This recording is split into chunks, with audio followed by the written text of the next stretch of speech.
Hello friends, स्वागत है आप सभी लोग का हमारे चैनल एग्जाम्स क्रैकर्स में। फ्रेंड, हम लोग साइंस की सीरीज़ में फ़िज़िक्स डिस्कस कर रहे हैं आज, और फिज़िक्स में भी हम लोग का चैप्टर चल रहा था यूनिट, उसका सेकंड पार्ट है आज। तो जो भी प्रीवियस ईयर्स के क्वेश्चंस हैं और साथ ही इंपॉर्टेंट भी हैं उसको हम लोग यहाँ पे डिस्कस करेंगे और याद करने की कोशिश भी करेंगे।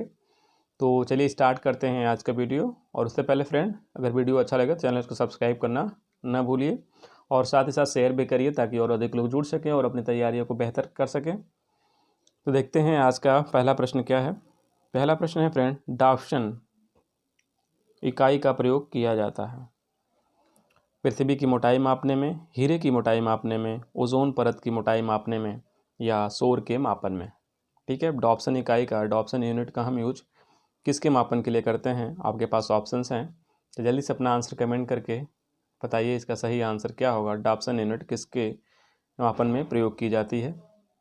तो फ्रेंड, इसका सही आंसर होगा ऑप्शन सी, ओजोन परत की मोटाई मापने में। अगला प्रश्न है, लंबाई की न्यूनतम इकाई है। लंबाई की न्यूनतम इकाई आपसे पूछा है। ऑप्शन है आपके पास माइक्रोन, दूसरा है नैनोमीटर, तीसरा एंगस्ट्रॉम और डी है फर्मीमीटर। इन ऑप्शंस में से आपको बताना है लंबाई की न्यूनतम इकाई कौन सी है। तो फ्रेंड, इसका सही आंसर होगा ऑप्शन डी, फर्मीमीटर। ठीक है, एक फर्मीमीटर में 10⁻⁻15 मीटर होता है।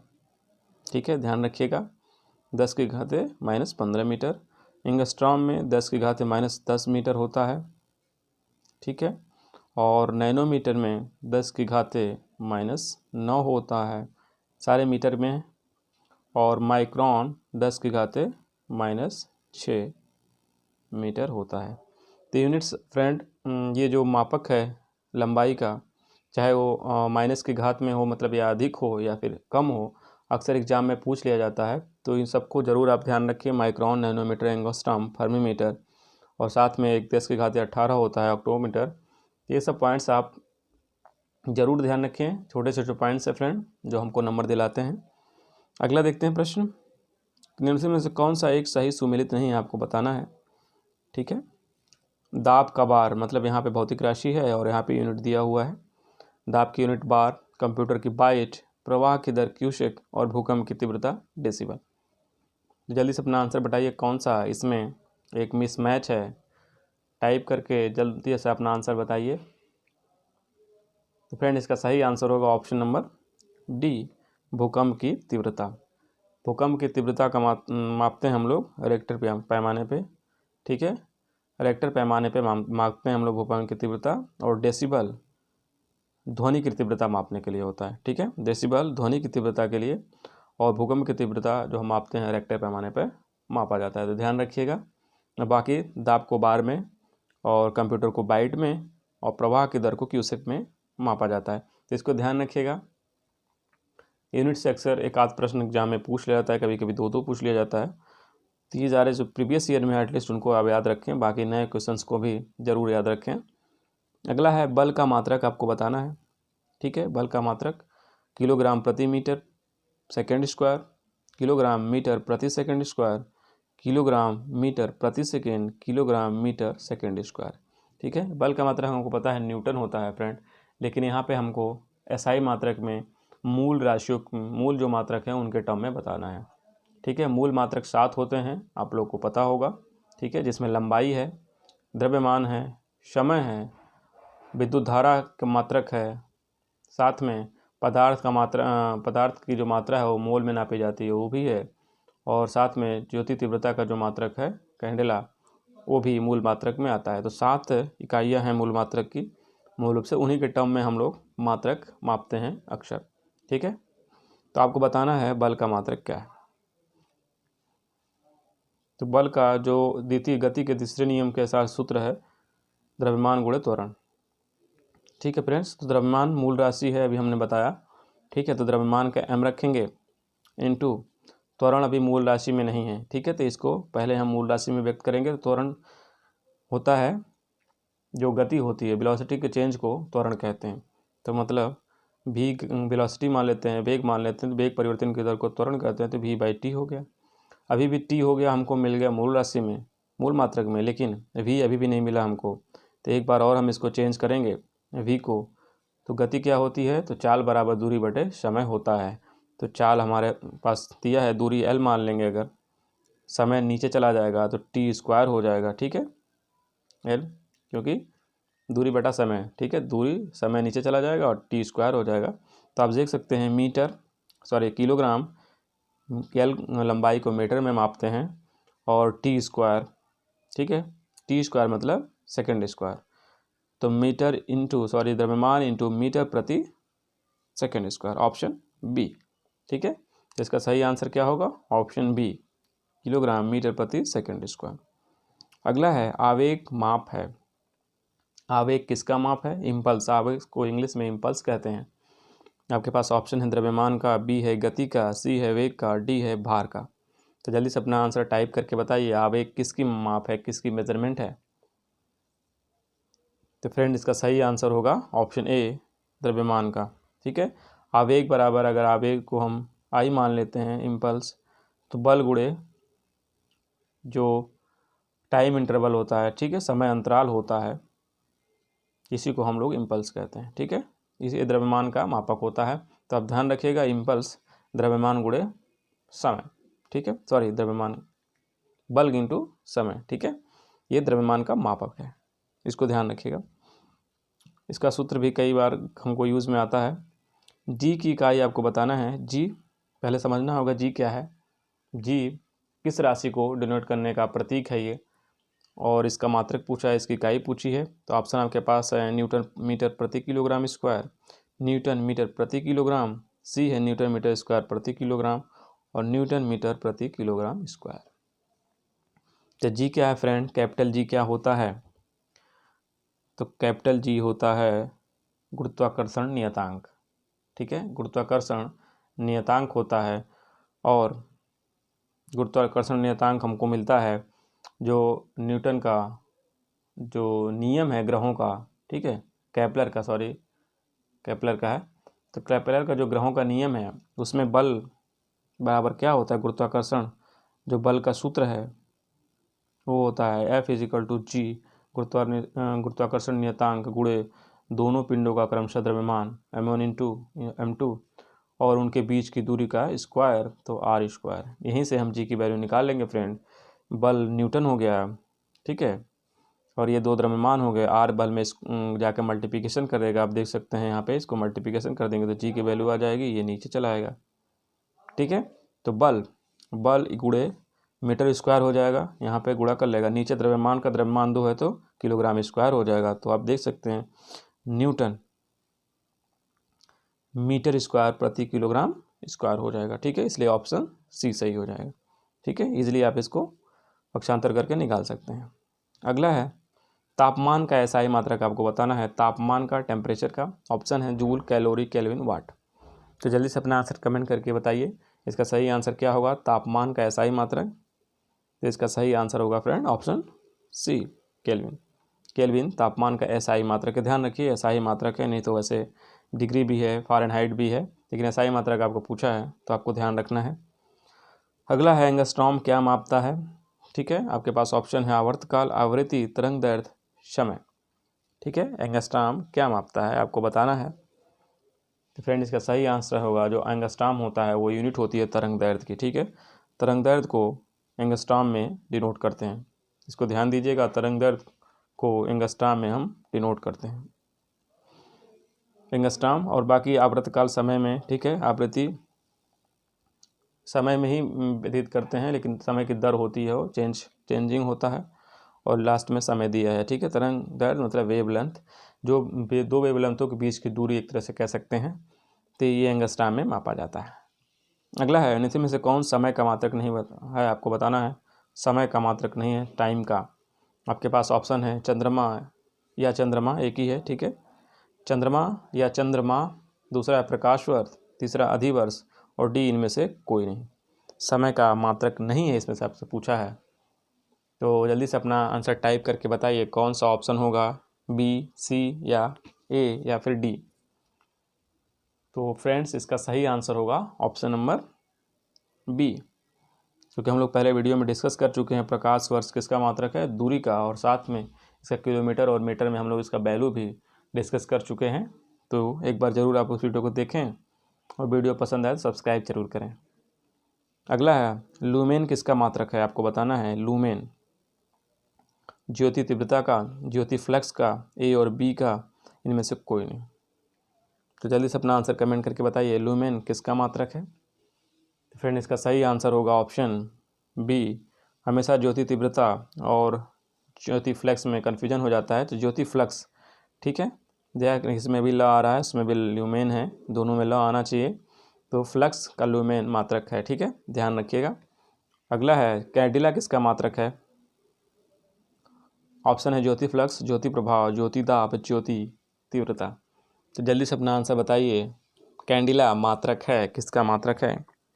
तो इसका सही आंसर होगा ऑप्शन डी, ज्योति तीव्रता का, ठीक है। ज्योति तीव्रता का मात्रक कैंडिला है।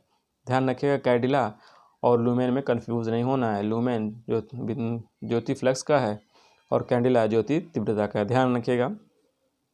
अगला है यंग प्रत्यास्थता गुणांक का एसआई मात्रक आपको बताना है, ठीक है। यंग प्रत्यास्थता गुणांक और ऑप्शन आपके पास है न्यूटन प्रति मीटर स्क्वायर, डाइन प्रति सेंटीमीटर स्क्वायर, न्यूटन प्रति मीटर, मीटर प्रति सेकेंड, ठीक है।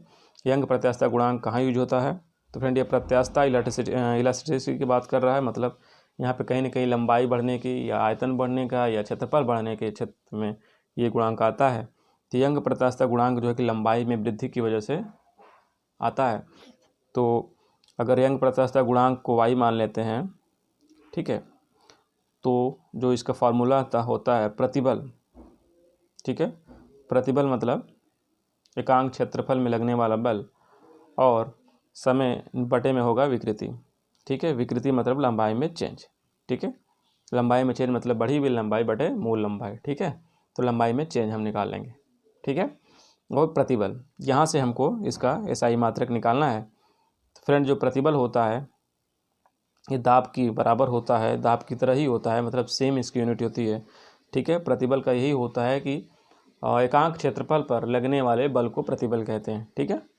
तो अगर एकांक क्षेत्रफल पर लग रहा है बल, तो बल ऊपर हो जाएगा फोर्स और नीचे एरिया हो जाएगा, ठीक है। तो देख सकते हैं बल का न्यूटन होता है और एरिया का मीटर स्क्वायर, ठीक है। तो न्यूटन प्रति मीटर स्क्वायर इसका एसआई मात्रक हो जाएगा, ठीक है। तो यंग प्रत्यास्थता गुणांक का आप सूत्र भी रखें, कभी कभी ऑनलाइन में सवाल भी, क्वेश्चन भी, न्यूमेरिकल भी पूछ लेता है, इसको आप लोग ध्यान रखिए। और साथ ही ये लंबाई के परिप्रेक्ष्य में ज्ञात किया जाता है, फार्मूला याद रखिएगा। अगला है निम्न युग्म में से किन भौतिक राशियों के समान द्वितीय विमीय सूत्र नहीं है, ठीक है। आपको बताना है किन भौतिक राशियों के समान विमीय सूत्र नहीं है, ठीक है। इनमें से एक का समान नहीं है, बाकी तीन का समान है। तो फ्रेंड ऐसे प्रश्न के लिए आपको सबका फॉर्मूला पता होना चाहिए, सबकी परिभाषा पता होना चाहिए, तभी आप ऐसे प्रश्नों को सॉल्व कर पाएंगे। क्योंकि बल की परिभाषा क्या होती है, बल का सूत्र क्या होता है, उसका व्यंजक क्या होता है, दाब का व्यंजक क्या होता है, कार्य एवं ऊर्जा का व्यंजक क्या होता है, आवेग एवं संवेग का व्यंजक क्या होता है, भार एवं बल का व्यंजक क्या होता है, तभी आप विमीय सूत्र निकाल पाएंगे। और विमीय सूत्र हमने एक बार अभी ऊपर निकाला भी है, MLT, मतलब जो मूल मात्रक होते हैं उन्हीं के टर्म में निकाला जाता है। जिसमें जो सही आंसर होगा फ्रेंड ऑप्शन ए होगा, ठीक है। बल और दाब का अलग अलग है। बल का आपको पता है द्रव्यमान गुणे त्वरण होता है, दाब का बल बटे क्षेत्रफल होता है। सूत्र अगर इसको हम लोग निकालेंगे तो एक समान विमीय सूत्र नहीं मिलेगा। अभी हम चाहे तो निकाल के देख भी सकते हैं कि बल का हम लोग निकाले थे, ठीक है। यम था इंटू, आप ध्यान दे रहे होंगे तो यल था लंबाई, और नीचे से अगर सेकेंड को ऊपर ले जाएंगे तो MLT-2 हो जाएगा, ठीक है। और प्रतिबल का हम लोग देखे थे, या प्रतिबल और दाब हमने कहा था सेम है फार्मूला। तो प्रतिबल बराबर हो सकता है, अगर प्रतिबल को P मान लेते हैं तो F/A होता है फ्रेंड, ठीक है। तो F का हमको पता होगा, A का L मान लेते हैं तो एक L कैंसिल हो जाएगा और एक L कैंसिल होगा, तो आप देख सकते हैं माइनस में चला जाएगा। तो इन दोनों का सेम नहीं है। बाकी कार्य और ऊर्जा का, आवेग एवं संवेग का, भार एवं बल का निकालेंगे आप विमीय सूत्र, तो तीनों का सेम आएगा, ठीक है। ज़रूर एक बार निकाल के बताइए और कमेंट में ज़रूर बताइए। अगर कोई प्रॉब्लम होती है तो मैं इसको डिस्क्राइब कर दूंगा। अगला है निम्नलिखित में से सदिश राशि आपको बताना है। सदिश राशि जिसमें सदिश दिशा सहित इसमें परिमाण भी हो, ठीक है, इसमें परिमाण हो और साथ साथ में दिशा भी हो, कहीं ना कहीं दिशा उसमें इंक्लूड हो, उसका आपको बताना है। वेग है, द्रव्यमान है, समय है, लंबाई है, ठीक है। चीज़ों को रटने के बजाय आप समझने की कोशिश करेंगे तो बेहतर रिजल्ट आएंगे, ठीक है, क्योंकि रटा हुआ अगर ना आया तो क्वेश्चन आप गलत कर सकते हैं या फिर आप मतलब नहीं करेंगे, लेकिन अगर आप समझे रहेंगे तो ज़रूर इसको कर ले जाएंगे। सदिश इसमें दिशा हो तो आप प्रश्न के हिसाब देख सकते हैं। वेग एक चाल होती है, चाल कोई ना कोई वेग कोई ना कोई दिशा लेके चलेगा, ठीक है। चाल अदिश राशि हो जाएगी लेकिन वेग में दिशा होता है, ठीक है। द्रव्यमान में कोई दिशा नहीं होता है, समय में कोई दिशा नहीं है, लंबाई में भी कोई दिशा नहीं है, तो इसका ऑप्शन वेग हो जाएगा, ठीक है। चाल हो जाएगा। चाल और वेग में अंतर है फ्रेंड, चाल एक अदिश राशि है और वेग सदिश राशि है, ठीक है। अंतर दोनों में बस ये है कि चाल में कोई डायरेक्शन की बात नहीं है, लेकिन वेग में हम डायरेक्शन की बात करेंगे और परिमाण की भी बात करेंगे। चलिए अगला देखते हैं। जड़त्व आघूर्ण एवं कोणीय त्वरण का गुणनफल होता है। तो एक फ्रेंड एनटीपीसी में पूछा हुआ प्रश्न है, तो आप देख सकते हैं इस लेवल के भी प्रश्न पूछे जाते हैं। आप तो ज़रूर इन सब फार्मूले को ज़रूर आप याद रखें, कभी कभी पूछ लिया जाता है तो 1 नंबर का क्वेश्चन आप लोग को सिलेक्शन भी दिला सकता है और बाहर भी कर सकता है, तो ऐसे प्रश्नों को एक बार ज़रूर ध्यान में रखेंगे। तो इसका सही आंसर फिर डी होगा, ठीक है। टार्क बराबर होता है बल गुणे जो डिस्टेंस की त्रिज्या होती है, यही इसका फार्मूला होता है। और जो जड़त्व आघूर्ण होता है फ्रेंड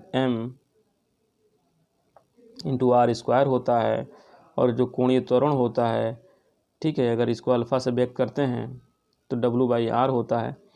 तो ये फार्मूला भी आपको ध्यान रखना है, ठीक है। इन दोनों का मल्टीप्लिकेशन करेंगे तो यही ऑप्शन आएगा, ठीक है। इसको ज़रूर एक बार करके आप देखें और सूत्र याद रखें। अगला है श्यानता की इकाई है। श्यानता की इकाई आपको बताना है पास्कल, पाइजली, इनमें से कोई नहीं, ठीक है फ्रेंड। श्यानता की इकाई आपको बताना है, तो इसका सही आंसर होगा ऑप्शन बी, पॉइज, ठीक है। पॉइज श्यानता की इकाई है। श्यानता इसको जो दूसरे टर्म में हम कहा जाए तो जितना गाढ़ेपन से आप समझ सकते हैं कि श्यानता है, ठीक है। द्रव जितना गाढ़ा रहेगा उसमें श्यानता ज़्यादा अधिक होगी, मतलब उनके जो द्रव्यों के बीच का बल होगा, ठीक है, द्रव्य के अंदर जो कणु है, जो परमाणु है, उनके अंदर जो फोर्स लगता है उसी की वजह से श्यानता आती है। ये श्यानता का जो इकाई होती है पॉइज होती है, इसमें सहसंयोजक बल इसमें काम करता है। अगला है बल का बीमी सूत्र होगा, ठीक है। बीमी सूत्र बल का हम लोग देख चुके हैं, भी डिस्कस कर चुके हैं, तो आप इसका आसानी से बता सकते हैं। ml T-2, ठीक है, हम लोग अभी डिस्कस भी किए थे। द्रव्यमान गुणे त्वरण में हम L/T-2 किए थे, ठीक है। तो T को +2 है तो ऊपर जाएगा तो माइनस हो जाएगा, तो ml T-2। अगला है 1 गैलन बराबर होता है।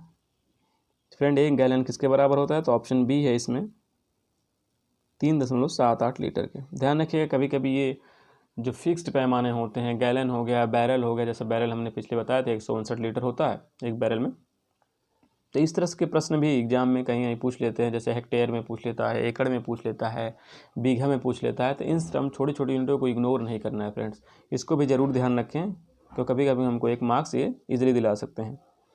अगला है डेसिबल इकाई का प्रयोग किया जाता है प्रकाश की गति के लिए, ऊष्मा की तीव्रता के लिए, ध्वनि की तीव्रता के लिए, रेडियो तरंग की आवृत्ति के लिए। तो जल्दी से अपना आंसर बताइए, इसका हम लोग डिस्कस कर चुके हैं इसको, इसका सही आंसर क्या होगा जल्दी से कमेंट करके बताइए। तो इसका सही आंसर होगा ऑप्शन सी, ध्वनि की तीव्रता मापने के लिए जो यूनिट होती है वो डेसिबल होता है, ठीक है। ध्यान रखिए कई बार एग्जाम में पूछा गया है डेसिबल, रेक्टर पैमाना और पॉइज, ये सब यूनिटें अक्सर एग्जाम में पूछी जाती हैं और हम लोग कन्फ्यूज रहते हैं, तो इसको ज़रूर याद रखें। 1 नंबर आपको लेना है तो इस तरह की यूनिट्स को आपको ध्यान में रखना होगा। अगला है पदार्थ की मात्रा का एसआई मात्रक क्या होगा, ठीक है फ्रेंड। तो पदार्थ की मात्रा का जो एसआई मात्रक है ये मूल मात्रक में आते हैं, ठीक है। आपको बताना है इसका मात्रक क्या है, किलोग्राम, मोल, मिलीग्राम, द्रव्यमान। तो जो मूल मात्रक होते हैं उसमें पदार्थ की मात्रा का मात्रक आता है फ्रेंड, तो इसका सही आंसर होगा ऑप्शन बी, ठीक है। पदार्थ की मात्रा की बात कर रहा है, अगर द्रव्यमान की बात करेंगे तब हम किलोग्राम या मिलीग्राम या दूसरे यूनिट पर जाएंगे, लेकिन पदार्थ की मात्रा की बात कर रहा है, क्वांटिटी की बात कर रहा है, तो यहाँ पे मोल ही इसकी मात्रक होगा। और अगर द्रव्यमान की बात करेगा, पदार्थ के द्रव्यमान की, तो किलोग्राम में हम उसको मापेंगे। ठीक है, तो फ्रेंड वीडियो कैसा लगा? अगर अच्छा लगा सब्सक्राइब जरूर करें और साथ साथ शेयर भी करें। और PDF के लिए हमारे टेलीग्राम चैनल को ज्वाइन करें, वहाँ पे आपको सारे वीडियो के PDF अवेलेबल मिलेंगे। थैंक यू फ्रेंड्स, मिलते हैं नेक्स्ट वीडियो में।